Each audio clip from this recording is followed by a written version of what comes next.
अस्सलाम वालेकुम guys, welcome back to my C plus plus series. तो टुडे हम बात करेंगे कि विजुअल स्टूडियो में डिबगिंग कैसे होती है। डिबगिंग एक प्रोसेस होता है जिसमें हम अपने प्रोग्राम से कोई एरर या कोई लॉजिक का इशू हम रिमूव करते हैं, फाइंड आउट करते हैं कि कहाँ पे आ रहा है और फिर उसको रिमूव करते हैं। डिबगिंग के बहुत सारे तरीके हैं। ट्रेडिशनल तरीका ये है कि हम अक्सर वैल्यूज़ को जो है ना प्रिंट आउट करके चेक करते हैं कि इस वक्त कौन सी वैल्यू क्या है और इशू कहाँ पे आ रहा है या कहाँ पे कौन सी वैल्यू चेंज हो रही है। उस बात का ट्रैक करने के लिए हम मुख्तलिफ टेक्निक्स यूज़ करते हैं।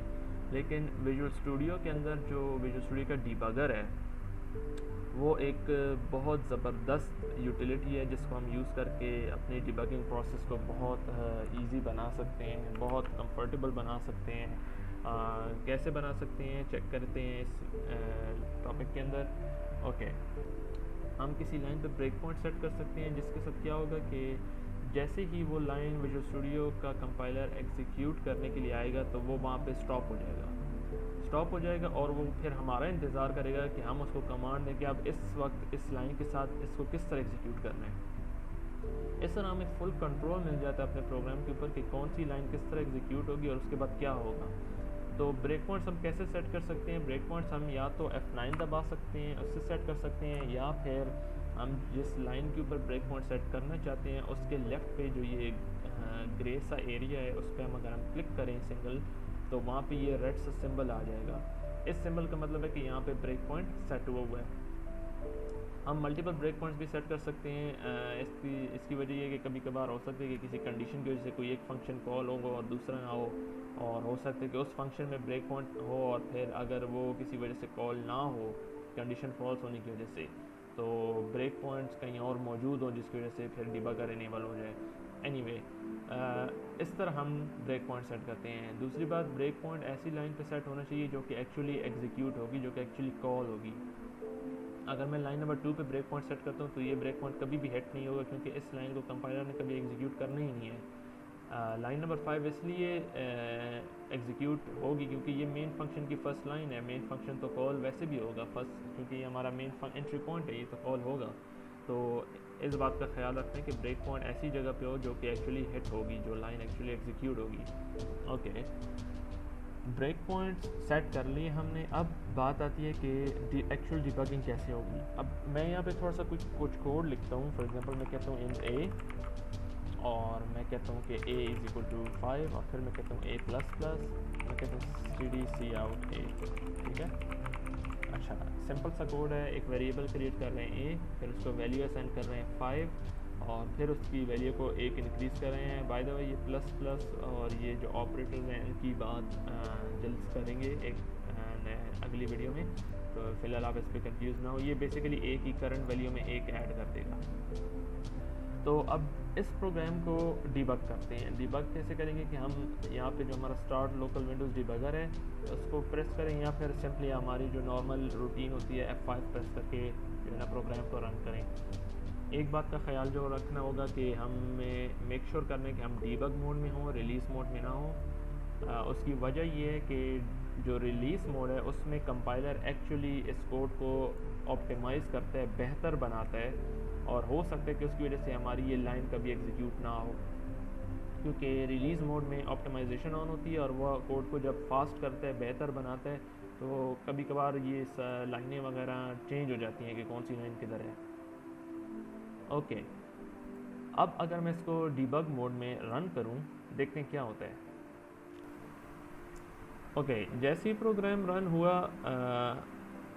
First of all execution start हुई और ये जो रेड सिंबल था हमारा उसके ऊपर एक एरो आ गया है। और ऐसा हुआ है कि मुझे प्रोग्राम नहीं नज़र आ रहा बल्कि मुझे विजुअल स्टूडियो नज़र आ रहा है। यूजुअली ऐसा होता है कि हम जब प्रोग्राम रन करते हैं बगैर किसी ब्रेक पॉइंट के, तो हमें तो हमारे प्रोग्राम की स्क्रीन इस तरह नज़र आ रही होती है। लेकिन अभी विजुअल स्टूडियो ने क्या किया, जैसे ही ब्रेक पॉइंट हिट हुआ उसने फ़ौरन ही अब हमारा जो फोकस था वो विजुअल स्टूडियो पे ले आया और हमें कुछ डिफरेंट सा लेआउट नज़र आ रहा है। डिफरेंट कैसे नज़र आ रहा है कि हमारे पास ये एक लोकल्स और ऑटोज़ और इस तरह की जो है ना एक विंडो नज़र आ रही है। हो सकता है कि ये विंडो आपकी बॉटम में हो।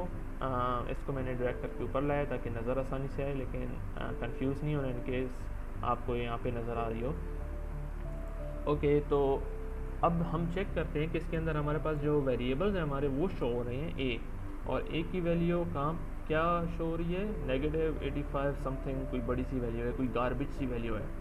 अब इससे क्या हमें पता चल रहा है कि इस वक्त कंपाइलर ने जो डिबगर है वो स्टार्ट हुआ, उसने मेन फंक्शन कॉल किया, मेन फंक्शन के अंदर ए का वेरिएबल डिक्लेयर हुआ, ठीक है, और जब वेरिएबल उसने डिक्लेयर किया तो उसके अंदर उसने ये गार्बेज वैल्यू स्टोर हुई है। और अब इंस्ट्रक्शन पॉइंटर इस लाइन पे, जो कि हमें येलो एरो से शो हो रहा है कि इंस्ट्रक्शन पॉइंटर कहाँ पे है, वो अब इस लाइन पे वेट कर रहा है। वेट करने का मतलब है कि अभी तक उसने इस लाइन को एग्जीक्यूट नहीं किया, वो सिर्फ यहाँ पे अब इंतज़ार कर रहा है। अब हमारे कंट्रोल की बात आती है यूज़र के ऊपर, प्रोग्रामर के ऊपर, कि अब उसने क्या करना है। मेरे पास ऊपर 3 बटन है, और अगर इन 3 बटन को मैं चेक करूँ तो एक है स्टेप इनटू, स्टेप ओवर और स्टेप आउट। तो हर इन 3 फंक्शंस का अपना अपना यूज़ केस है। जो स्टेप इनटू है वो क्या करेगा कि इस लाइन को एग्जीक्यूट करेगा, और अगर ये कोई फंक्शन है तो मज़ीद उस फंक्शन के अंदर डिबगर जाके वहाँ से जो है ना हमें वो शो करेगा कि अब हमने कौन सी लाइन एग्जीक्यूट करनी है। स्टेप ओवर क्या करेगा कि इस लाइन को एग्जीक्यूट करेगा, और अगर वो कोई फंक्शन है तो बस उसको डायरेक्टली एकदम से एग्जीक्यूट करके नेक्स्ट लाइन पे चले जाएगा। और जो स्टेप आउट है वो क्या करेगा कि जो करंट लाइन है जिस पे इंस्ट्रक्शन पॉइंटर खड़ा हुआ है उसको एग्जीक्यूट करेगा, और अगर वो लास्ट है तो वो उस स्कोप से बाहर निकल आएगा, यानी इस फंक्शन से जंप करेगा बाहर की तरफ, और जिसने उसको कॉल किया उसकी तरफ जाएगा। इन दिस केस मेन को तो किसी ने कॉल नहीं किया तो प्रोग्राम एंड हो जाएगा। तो अब ऐसा करते हैं कि F11 प्रेस करते हैं और स्टेप इनटू करते हैं इस लाइन के अंदर, ताकि डिबगर इसको एग्जीक्यूट करे और देखते हैं कि क्या होता है। तो ये मैंने F11 प्रेस किया, तो हम चेक करते हैं कि इंस्ट्रक्शन पॉइंटर ने फ़ौरन इसको एग्जीक्यूट करके अगली लाइन के ऊपर आ गया है और वेट करने लगा 9 के ऊपर। और अगर मैं ऊपर चेक करूँ तो मेरी ए की वैल्यू अब सेट हो गई है 5 पे। तो मुझे लाइफ टाइम पता चल रहा है कि मेरे वेरिएबल्स के साथ क्या हो रहा है। अगर यहाँ पे कोई बहुत कॉम्प्लिकेटेड सा फंक्शन होता और वो कोई कंप्यूटेशंस कर रहा है, तो मैं लाइव अपने जो है ना 5, 6, 10, 12 जितने भी मेरे वेरिएबल्स हैं, जितने भी मेरी कॉम्प्लिकेटेड डाटा स्ट्रक्चर्स हैं, मैं उनकी वैल्यूज़ यहाँ पे लाइव देख सकता हूँ कि कौन से वेरिएबल के साथ हर स्टेप पे क्या हो रहा है। ये एक बहुत ज़बरदस्त फीचर है, इससे आप अपने डिबगिंग को बहुत आसान बना सकते हो। और अब मैं अगर चेक करूं तो मेरा इंस्ट्रक्शन पॉइंटर 9 पे वेट कर रहा है, और जैसा कि मैंने बोला कि इस कोड को एग्जीक्यूट करने के बाद ए की वैल्यू 1 इंक्रीज़ हो जाएगी। तो अगर मैं F11 प्रेस करूं तो चेक दिस आउट, ए की वैल्यू 5 से इंक्रीज़ हो गई है 6 पे।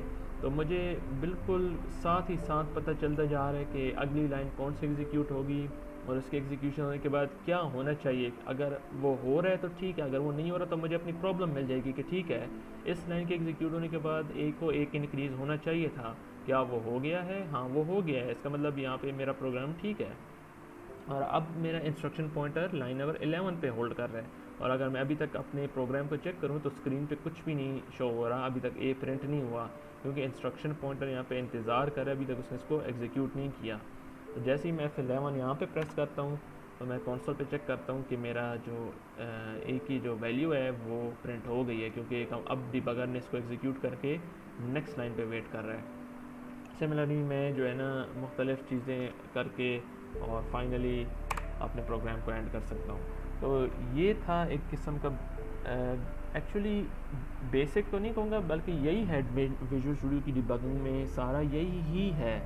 आप अपने प्रोग्राम को बहुत आराम से ब्रेक पॉइंट्स के ज़रिए डिबग कर सकते हो। आपको आराम से एरर का पता चल जाएगा कि प्रॉब्लम कहाँ पे आ रही है, इसका रिज़ल्ट ये आना चाहिए था लेकिन ये नहीं आया, और या इस लाइन के एग्जीक्यूशन के बाद ये वैल्यूज़ होनी चाहिए थी वेरिएबल में, ये नहीं हुई, इसका मतलब है कि इस फंक्शन में कोई एरर है, या इस लाइन में कोई एरर है, इस लाइन में कोई मसला है।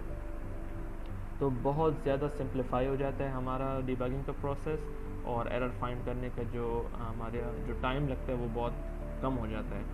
तो इस तरह हम बहुत से जो है ना कॉम्प्लिकेटेड प्रोग्राम्स को बहुत आराम से डिबग कर सकते हैं। एक और एग्जांपल मैं आपको शो करता हूँ मेमोरी की। अगर मैं यहाँ पे इसी प्रोग्राम को दोबारा रन करूँ और हमारा ब्रेक पॉइंट हिट हो गया है, तो अब क्या करते हैं कि अगर आपके पास ये मेमोरी का टैब शो नहीं हो रहा तो आप डीबग में विंडोज़ में जाके मेमोरी और यहाँ पे फर्स्ट जो है ना इसको सेलेक्ट करेंगे तो आपके पास मेमोरी का टैब आ जाएगा।